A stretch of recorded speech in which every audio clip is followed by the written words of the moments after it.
The LG G4, a phone we were all excited for last year, and now, 1 year later, what's the G4 like to use? Welcome to the LG G4 1 year later.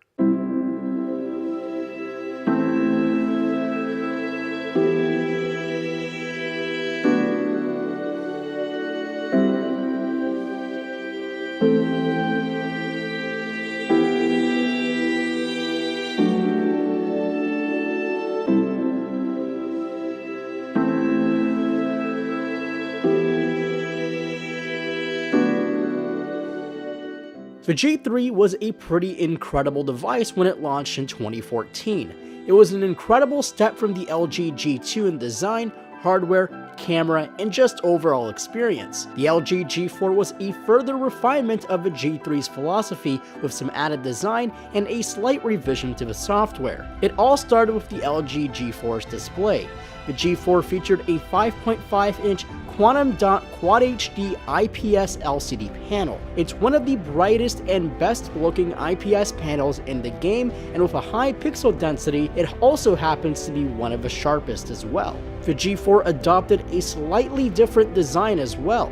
Some people claimed it looked like the OnePlus One when it first launched, and I must admit that from the front it sure does. Though LG's attention to their design was definitely a little different from the OnePlus One. The material selection was wider as well. For example, my vegetable oil stained leather back. It definitely made the phone look and feel different from the rest of the smartphone pack. However, we were disappointed to not see any premium metals on the G4, which was something we expected to see on the LG G3 in 2014. Hardware-wise, the G4 was definitely off-centered from the rest of the Android flagship pack last year. Processor selection was the Snapdragon 808 processor, probably because the 810 was overheating at the time. The 808 is a 6-core unit and it was mated to 3GB of RAM and 32GB of internal storage. LG elected to keep true to their expandable memory with the micro SD card slot, which is mounted underneath the back cover right next to that removable battery.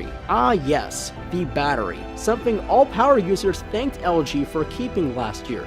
The ability to remove a dead battery and swap it for a new one in only a few seconds. This was one of the biggest selling points for the G4 in my opinion, though its performance definitely did attract a lot of people as well. Compared to the rest of the octa-core smartphone pack last year, the LG G4 definitely did perform well. It was fast enough to keep up with the more powerful on-paper devices, and it scored fairly well in most benchmarks. And still to this day, the G4 is still performing just as smooth as it did when it first launched back then. I've never run into any issues while using the G4 throughout the past year, and a lot of that is due to LG's skin. It's definitely not the most complex, nor is it the most pleasing to look at, but it's definitely one that is usable and functional. Not a whole lot of look at me features, though there are a few outdated features such as Q-Slide. Just things that I never use in the real world, but for the most part, the skin does keep a lot of the Android Lollipop features present and only adds LG customization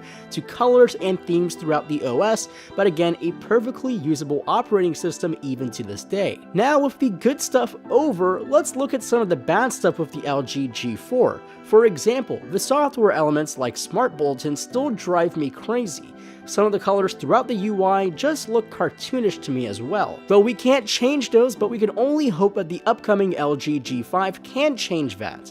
But I want to hear what you think. Make sure to leave your comments below on what you want to see on the LG G5 below. Thanks for watching, subscribing, and liking this video, and as always, my name is Mark Ohana, and I'll catch you in the next video.